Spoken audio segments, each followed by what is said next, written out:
Michelle, welcome to the show. Thank you so much for having me.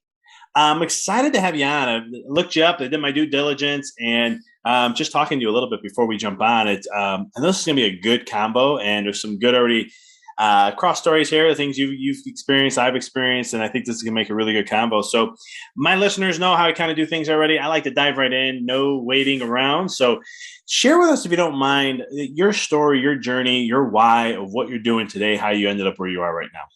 Yeah, so currently I work as a life and business coach. I have a background in energy healing and in dance. And I essentially started dancing when I was about 5 years old and have been doing it now for, gosh, wait, how many decades is that? Close to maybe four, over four. I can't remember.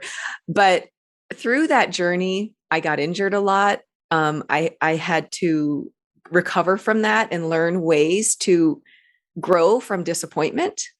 And not only was that like a physical ankle sprain or something like that, but just the disappointment of not getting something. And somehow early on, I learned how to turn that around. I think I had some good help from my parents too. But all that disappointment kind of led me into studying. How can I make this work? What more can I learn from this? And so from major disappointments in high school, didn't even know what I was going to do, went to college, found dance again, moved to New York a week later, had an award-winning international career in dance for 21 years based in New York City. And during that time, of course, I'd get injured again. And I just started nerding out and studying the different things I was interested in, whether it was different body-based practices, energy healing, quantum theory. And then eventually, and I started an energy healing practice in 2008. So I was doing that alongside touring around the world and performing and teaching. And eventually there was a point, because I was an artist in New York City. It's not a lucrative career for the most part. But I was making it work. And there was a point where I was like, you know what? I want to figure out how to make more money. And it was almost like I was almost afraid to admit that, but something clicked in where I could see, like, I need to figure this out. Otherwise, my life is not going to change. And that just opened me up to so many principles about what I like to call spiritual prosperity and growing my business and being able to make huge quantum leaps of 10 timesing my income in a very short amount of time. Because I was learning and studying these laws and figuring out truth and wading through all the stuff I was told about success and money, again, at another level, because I had already had a successful career, but it wasn't prosperous and in a material way. And we are spiritual beings in material bodies. So studying that took me down this other whole paradigm shift of like, wow, this growing a business is spiritual growth. Being able to be a vehicle for money, was the same for me as a dancer. I spent 10 thousands of hours becoming a vehicle for energy and for movement, and money is the same thing. So that's where I've landed, and I help my clients do things like that, come into their own empowerment, as I said to you earlier, through love and through really studying what is the truth for that person and what is the truth of the universe. I love that. I love how you bring it up too, like, money and spirituality and so forth. It was a hard thing for me to overcome years ago. And I'll never forget the book, Wallace Wattles. I read the book, Science of Getting Rich, and it Yeah. just shifted perspective. I'll never forget the quote, God wants you to be rich, and here's why. And it was just Isn't it like, crazy? yeah, you're like, all right, hold on here. Wait a minute. That makes a lot of sense now. I never was told that before. And it just started to reframe things like, oh, no, wait a minute. This is what, and then just then tying in all the spiritual truths and principles and universal laws and all that stuff just to align to that statement. I was like, yeah, I think I need to change my perspective on things a little bit when it comes to those kinds of things. And what was like did you have like negative limited belief systems with money? Were there things that you had to go through? Mind if you don't mind sharing, like what that may have been? Yeah, of course. It was people with money are over there. People with money are high maintenance, selfish. I was raised Catholic, so I had that. Like, I had misinterpretations of those texts in some ways, that it's like the humility or to go through the eye of the needle or the gates of heaven. I can't remember all the quotes, but like with nothing. But I mean, but what you get to develop as you find prosperity and align to that, because one quote that helped me was, money and opportunities come from God or the universe or spirit through people. Was just that cannot happen unless I become a different person. So I had to erase, like, I mean, how beautiful is that, to erase these divisions that we are taught around people, the haves and the have nots, or people with money or people without money. This, yeah, all the other things, selfish, self-centered, just a lot of different things. And of course, because I was in the artist community too, there was, I love my artists, but I'm just going to say it. There's a lot of victim mentality in there because we're just not taught. And it's not blame at all. It's just, we need new information to be able to shift things. No, I couldn't agree with you more. I mean, it's the same thing we see in, like, even with chiropractors. It's one of those things where they come from a very I don't want to say poverty mindset, but it is like that to a certain degree. Or sometimes a chiropractor is very passionate, and then at the same time they're like, "But no, patient can't afford or this and that. Then that's fine. I'll just give him free care." And I'm always like, I understand there are certain circumstances, and you want to have a system, but but then at the same time, there's you don't it's a business and so forth. So there's like that middle ground. But knowing that I love when you brought up how your business is really the aspect of a spiritual journey, and businesses are all just at the end of the day a reflection of you in that process. And if you can use, at least I've done that, where my business became my spiritual teacher, like teaching me and what I got to work on right now. How do I have to evolve to be a better person and learn things so that I can be better at manifesting the reality of what I want to create. Definitely. I'm kind of like smiling and laughing as you say this because it's like, oh man, it's a reflection, it's like, oh boy, here's another place for me to grow or see, like, I'm procrastinating, I'm avoiding the thing I'm afraid of. It's a total retraining of our minds in terms of running a business versus everything we're taught in school about getting a job. We're not trained in that mentality. So it's, just the growth of, okay, I know I have to put this video up, and then it's like, why am I spending a gazillion hours doing this? Because there's some hole in my heart that says I'm not good enough unless it looks like all of this, and that will make your business run out of business, like procrastinating on those small details. So it's amazing character builder. And, I think the thing that allows a person to do is realize that truth of the personal empowerment. Like, we can only take a person as far as we've gone ourselves. So, and I think there's a lot of like, not understanding. I mean, I'm just going to keep saying this, like, what true empowerment is, to then truly be able to help another person. And that's what I want to do. I want to be able to help other people from the inside out. I love that so much. Resonate with that 100%. And it's funny you said Catholic raising. Yes, that was me, Roman Italian Catholic. And it's funny because the one quote I have always heard, which is actually it's actually and not fully shared, because you always hear about money and saying, well, money is the root of all evil. I knew you were going to go there. Yeah, and I had someone call me out on this because I was just like, "Hey, is money the root of all evil?" And a lot of people are coming out going, "That's not the full quote." I'm like, "I know what the full quote is. I'm doing this for a reason." But at the same token, it's the love of money is the root of all evil, Yeah. and that I had to, when I started. I mean, I've read the Bible twice in my life, and it happened the beginning of high school and at the end of high school. Why don't I have no idea? I was just following my Catholic roots. But long story short, now I'm going back and I'm revisiting quotes and stuff that have spiritual truth and align to a lot of other things. And it's funny when I read that one all the time, I'm always like, oh yeah, the love of money is the root of all evil. And I had to unprogram that out of my mind years ago because of the teachings and so forth that I went through in that process. And I think just for people out there, I think that's where money becomes the negative side of it. But other than that, it's really it allows us to have opportunities and growth and really share our gifts, and it maximizes our gifts to the fullest. What would you say? I grew up playing baseball for 25 years, loved the game, loved the life lessons that came from it more than anything else. That's what I really love the most. What would you say was your biggest lesson you got from dance? One thing that I share with my clients a lot, because this happens as someone's going for transformation and growth, is we see the problem, right? So it's like they just start to get obsessed with the problem in some ways. And I would say, I've been on so many stages in different places in the world, like so many performances, and I was not focusing on how badly the performance might go. And it's such a simple like framework adjustment, but I was like, how I'm going to make this work. Like, this is going to be the best thing ever. And that's like, right. I'm giving a message to the universe, like, this is going to be great. And I take my focus using the law of polarity, right, to focus on it's going to work out, it's going to be amazing. And even within that, every single quote unquote mistake that comes up is in service of it becoming more and more amazing, is in service of my learning.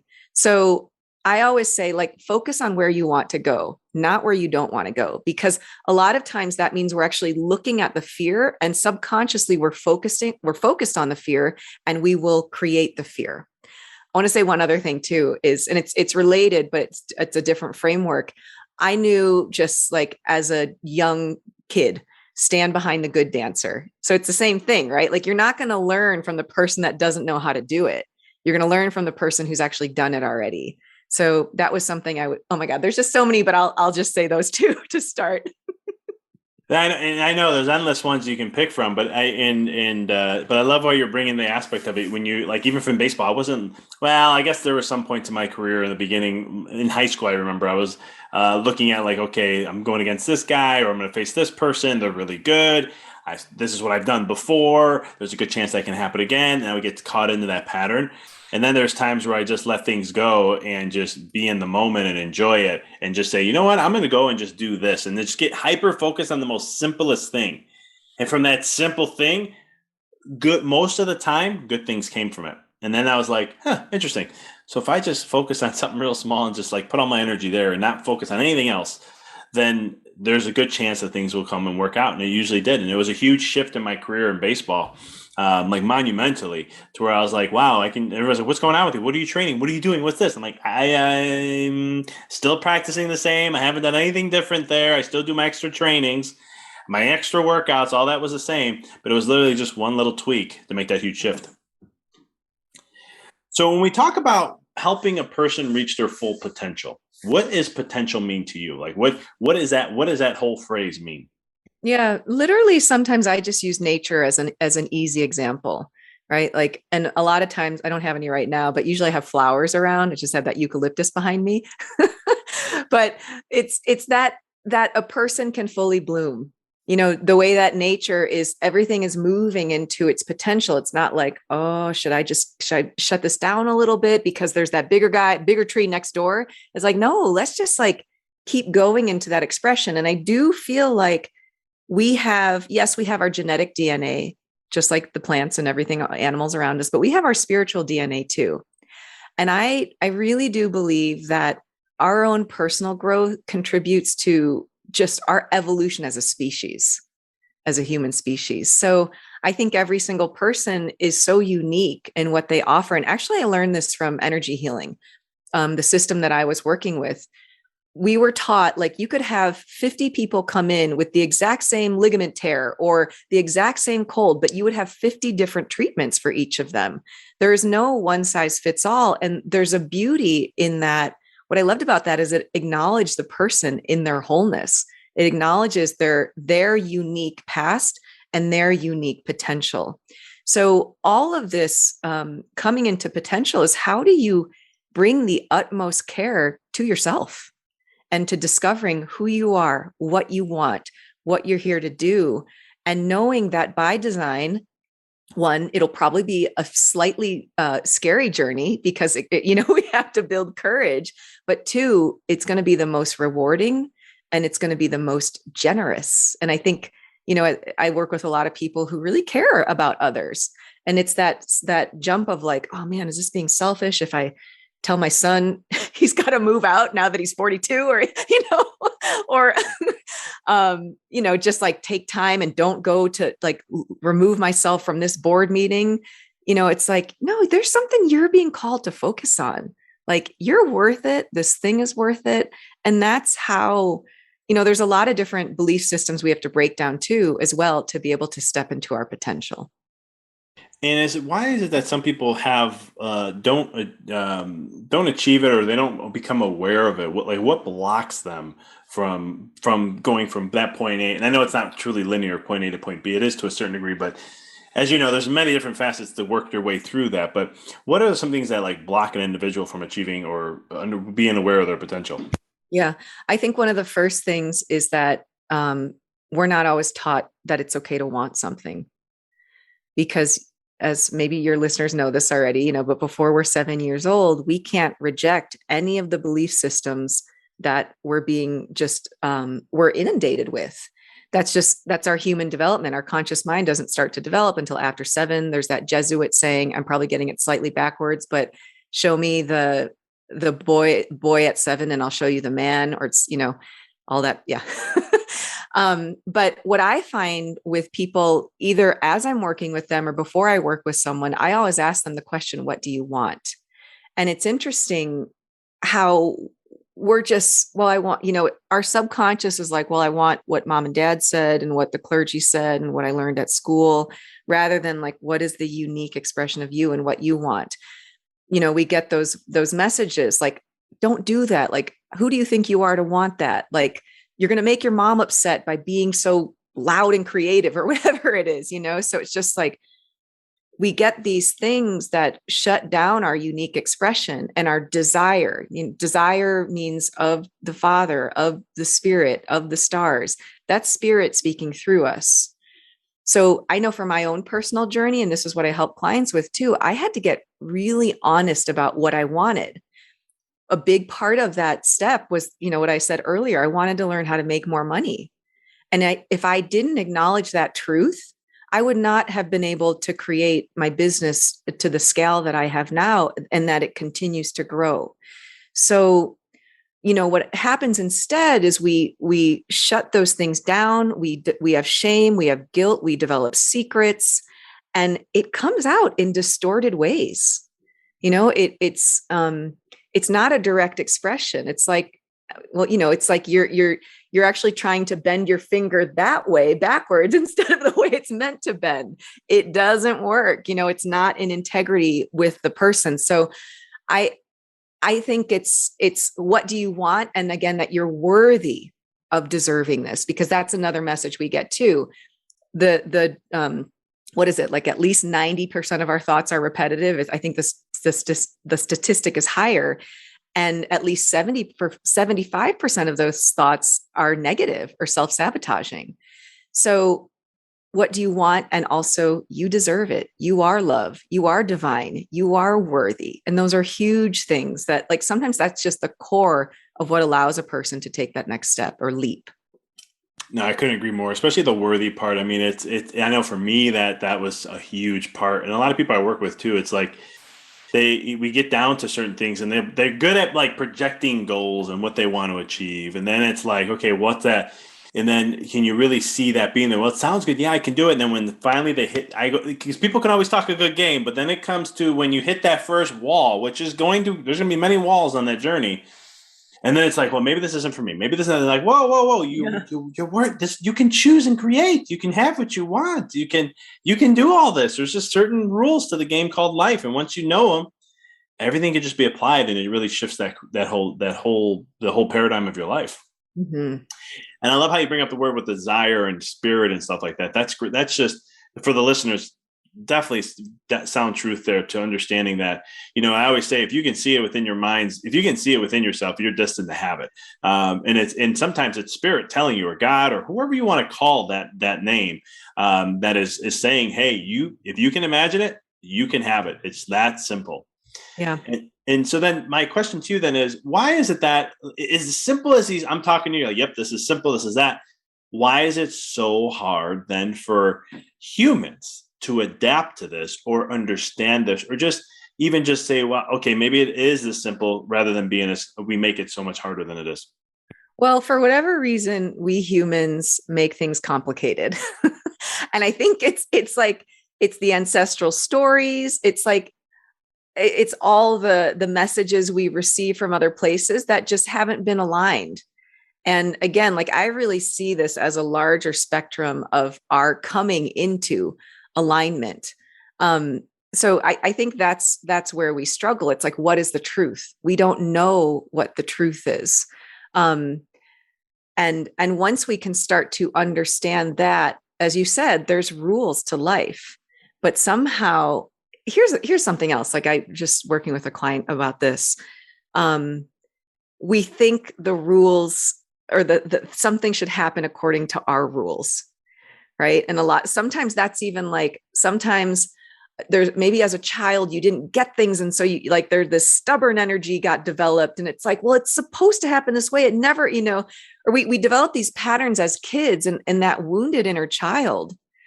That's some of the work I do with my clients too. Let's see, like, what's really going on there, because that's the place where we shut down desire, we shut down who we are. And once we start to look at that, we realize, oh, I'm the person that actually can provide the love that I'm looking for, or that can say, yes, something is possible, because mom and dad aren't over there saying, like, no, you can't have this. And then all of a sudden you just develop this stubborn part of your personality that just wants to be stubborn all your life, instead of, oh, wait a second, I'm 42 or whatever, mom and dad don't have power over me, I can find another way to do this. I don't have to go against that energy. That's like the law of non-resistance, right? Like, sometimes people think, like, I have to be able to resist. It's like, no, there's like, step back. There is another route to get to where you want to go. And one beautiful image, if you know the book Working with the Law, by Raymond Hollywell, he talks about, there's a chapter on the law of non-resistance, and he talks about a stream hitting some pebbles, hitting some boulders. And the stream's not like, this is how I interpret it. The stream is not like, oh my God, a pebble, let's go back. It's like, oh, okay, there's another route here, we'll go under. Or the stream develops more and more power until it pushes the pebble over on its way to the river, on its way to the ocean, where everything is connected. So it's not like, the boulder, there's something else there. Like, let's not resist. And yes, these things are simple, but I think it's just, we need to allow ourselves to understand these principles and then to have a new experience, because we can think this stuff all day long, but having the new experience is also the jump or the leap, because that's where the fear is going to hit, because it's going to go against our subconscious mind, our programming that thinks it's keeping us safe. So that's literally what will happen. You will be afraid anytime you're trying to change something. And people who are successful learn how to do their best to study, understand, learn, and then act while they're afraid. And if they fall on their face, great. They're like, okay, what can I learn from this? Let me try it again, rather than, oh, I'm not meant for this. And I think something else in here, I love this stuff. It's just like, letting your desire burn, like Napoleon Hill would say, your desire, like, you are, and again, that goes back to the worthiness. You are worthy of this. Let that flame in your heart build. Let that courage build. That will take you through the fear. Couldn't agree more with that. And that's, like Viktor Frankl said, know your why, and it'll overcome anyhow. And I think using metaphors or analogies like a river, I use that a lot with flow and path of least resistance and all these different things. But I love the analogy, right? Water's flowing, there's a big boulder. Hey, it's not freaking out. And sometimes it's going for the ride. It needs the bump to move to get to another area, or it's going to help structuralize the water, give it more minerals, help it to become more structured based, so it's higher vibration. There's a lot of things, that the reason why rocks exist too. But it's always there for the purpose. But I love the simple analogy like that. People can grasp it. And if you're sitting there going, I can see it, maybe not, go to the closest creek you have near you, or river, and just watch how the water flows at ease. And to me, whenever I think of water, I always think of Bruce Lee's comment, have your mind be like water. Mm-hmm. And it's the kind of same thing, because if you have that fixed mindset in life, it's just, it's going to be a harder road, and it doesn't have to be that way. But a lot of times humans, for some reason, and I'm human too, it's one of those things where, like, even to make change, we have to be down on our knees and be sick and tired of being sick and tired before we make a change. And that's why I educate my patients on a lot. And I'm always like, you didn't have to go all the way to this point before you had to make that choice. We can prevent all that from happening way ahead of time. And you can stay on and keep the momentum and keep your energy high, so you can do and achieve whatever it is you desire. So question I want to ask is, you brought up money. patient people get so into money in so many ways. I remember Matthew McConaughey was sharing in one of his videos I was listening to, and he talked about how when he went to New Orleans and he was checking out, he went to a voodoo shop and he was looking at all the potions they had on the wall. And he goes, it always fascinates me every time I go. If you look at all the different potions that exist to help individuals, the one with money is always gone or the most utilized one. But yet it's the opposite. Most people are not achieving that. What are some of the blocks that people have when it comes to, and then we may have talked about a little bit of this already, but what are some of the blocks that people have when it comes to just earning money and understanding the things, the journey you went through and things like that? I think like something you mentioned earlier is that we feel like we have to help everybody. Sometimes like that was a big one for me. Like I was running a low cost holistic healthcare clinic at this like dance center / church that was near the apartment I used to live in Brooklyn. And I loved it. Like I loved helping people. I loved bringing all these practitioners together to share their work. But at the end of the day, I was like, wait a second, I'm actually paying money to do this. And it's a lot of energy. And I just didn't have the resources to do that. Like I donate a lot now financially. I will give my time for free to a lot of different spaces as well. But it's because I first understand, like I had to meet my basic needs.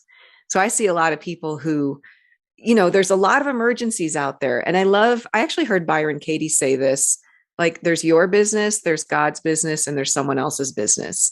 And you have to really, if you're paying attention to God's or someone else's business, you're not paying attention to your own business. No one's at home to take care of you. So I think there's something in here about staying your path. It's okay. Nature is self-centered. It is reaching into the ground to, if we look at plants, to like get as many nutrients as it can. It is reaching towards the sun to serve itself in the highest way.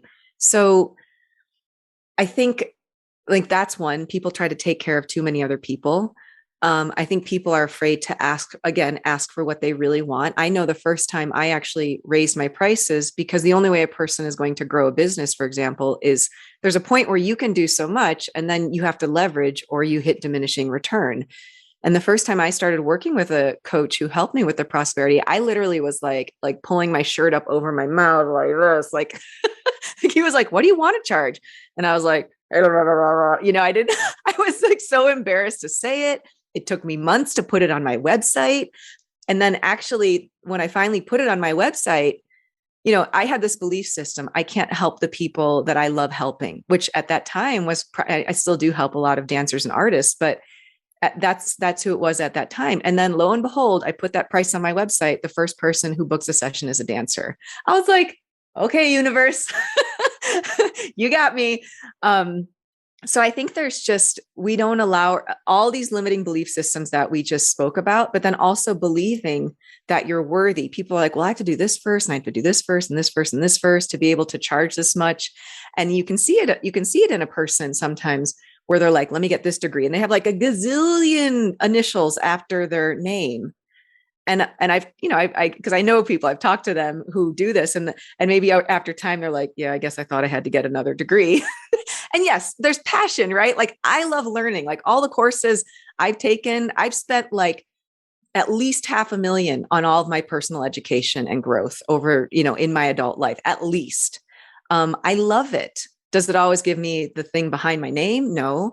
But one of my first coaches also would say, when I would say, can I do this? Am I good enough? He's like, you've been living, you have your whole life of experience behind you, and what does it start with? The belief, the desire. I wanted this thing. I saw an opportunity that it was actually someone asking me, do you know someone who can help me with this? And I was like, let me think of everybody else. And then I was like, wait a second, I can help this person with that. And I can choose to charge this. And that's when I had my quantum leap. When I made that first 5-figure sale, later, a couple months later, I made through text message, I made a sale that was almost as much as the amount I had made the year before. Like in a 10-minute text message exchange, I made last year's income. And it's like, wait a sec, that's not what we're taught. We're taught lack. I love that you're laughing. We're taught lack and scarcity. The universe is not abundant. And man, like, look at the problems that creates when we're not, and like there, that's where stubbornness comes in. And I had that stubbornness too.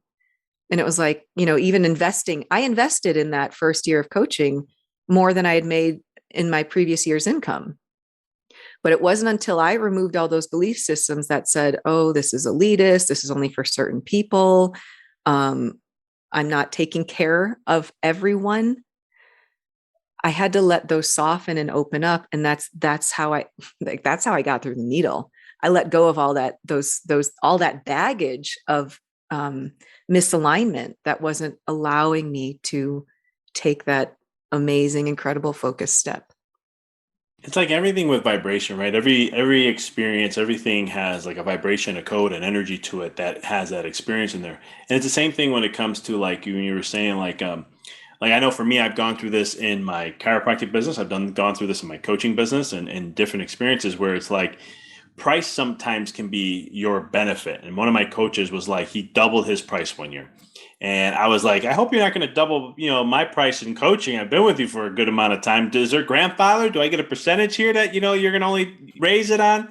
And he's like, are you serious? You know this better than I'm like, I'm messing with you. I go, raise the price. I'm going to tell you right now, though, I better see better. I don't mind you raising the price on me, but I want to know what the income I'm going to make from that. What's the success I'm going to see now from what you're learning, what you've been investing in, so I can apply. But it's sometimes when you do that, though, you kind of filter out certain people. Like he would tell me afterwards, like, I got better clients now. Nothing against the clients I've had. He goes, but I have better clients now because they come, they're ready, they're committed, they're ready to go. And when I did that in my chiropractic office, people are like, how much you charge? The other guy down here does this. I'm like, you can more than happy. If you want to price exchange things, go right ahead. I won't get involved in that. But then, they go there, they come back, and then they'll be like, you offer a different type of care. And I'm like, here's what I offer. Here's why. Because at that price level, only certain people are going to come to me because of that. And I thought at the beginning, same way, like, I'm not serving everybody like a hood. I had a vision of helping everyone in the world. But it comes to that point where, doing that not only helps you from your financial goals and so forth, but you're also getting the clients and the people that you want to work with that you actually have a vision for, your ideal client or patient to attract and utilize. And I'm assuming you've gone through that experience. Oh, yeah. Yes, for sure. Because I've even had to do it recently because I was like, oh, I still get like snagged by that. Let me help whoever's in front of me. And if we go to, two things from the Bible, since you said you read it twice, do not cast your pearls before swine. And I can't remember the rest of that quote right now, but I know the gist of that is, we actually do ourselves a disservice when we're trying to serve someone who's not asking for it or who can't appreciate it. We're not serving either party there. And I think this is not to specific stories, but I think that like the Bible is amazing, just like all of the other like spiritual texts out there. It can have a bad rap, it's like, but I won't go there, but but the other thing that was taught to me somewhat recently, that quote I've been working with for a while, the do not cast your pearls before swine, but that Jesus really only helped people who asked for it. And I think when a person like goes through a process of learning a ton of information, I did this when I first started learning just all my different body practices that got me through injury. When I first started studying energy medicine, which I was like, oh my God, like all these amazing things can happen. I wanted to like share it with everybody, but not everybody wants it, and I totally agree with you. Like when you set your standard, you'll attract the people who are on the same vibrational level as that. And yes, they are committed to working. Like I know my first large investment in coaching, I literally hung up the phone, and after I made the credit card payment, I was like, my subconscious kicked in immediately. I was like, I was duped. Oh my God, what did I do? I just spent like 5 figures on this thing. And then like when I actually showed up to work with my coach for the first time in person, I was like, wow, I did this. Like, I'm going to start focusing on where I want to go. So there's just, it's true. It is a vibrational thing. I feel like the pieces start to arrange for a person to see that they're ready. And I just know personally, even as an artist, I was always interested in like, what's that edge where the transformation is happening? So when I had just my energy healing practice, I love my clients. I love my clients I was working with, but I found that my design was not just to like help the person's back pain go away, but back pain go away so that what?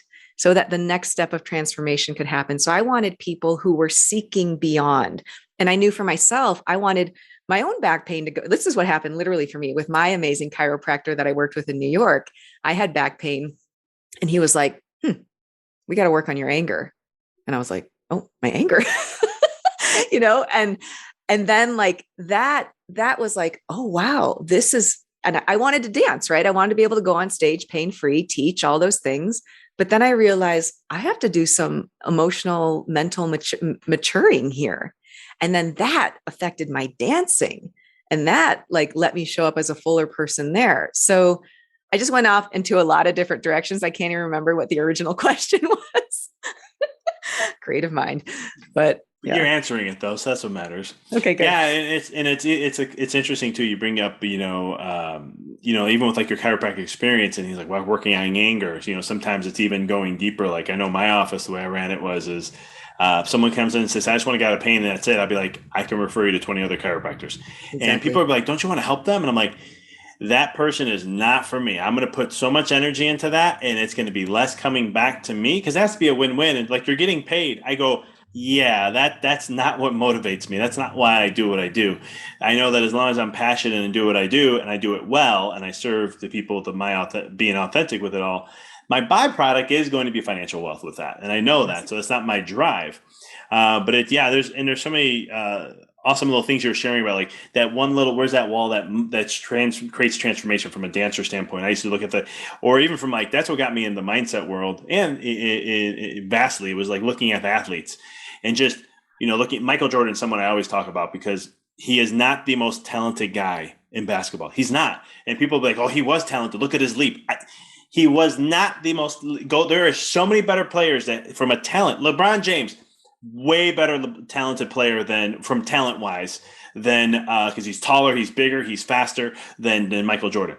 But what Michael Jordan, the greatest, is that mindset. It was just, and people who watch The Last Dance, I always tell you, if you haven't watched it, go watch it. You'll really get to grasp and understand that mindset. Because I loved it, because being an 8, 9, 10-year-old kid, 12, 14, watching them win the championships and all that, that was a different view where I was. And then when I went back to watch The Last Dance, I'm going, yeah, holy cow, I have a better appreciation for this guy than I ever had before. Yeah, it's very beautiful, I think, to watch that documentary from that perspective. There's so much intention, and talk about burning desire. Yeah. Where he can go play golf. I forgot who he was challenging. It was in the playoffs. And he's like playing, he's drinking and playing golf. And the guy's like, oh, you did 18 holes. There's no way. He goes, I'll score X amount of points and we'll win. And he's like, there is no way. He goes, does it like nothing. And I'm just like, that to just say you're going to do it and be that convicted and not be like, it wasn't selfish either in a sense. I mean, he still played a great game with the team. Just mind blows me. But anyway, that's a whole nother discussion. Michelle, this has been awesome. I want to be able to give an opportunity. How can listeners connect with you, find you, and see what all you're up to and everything?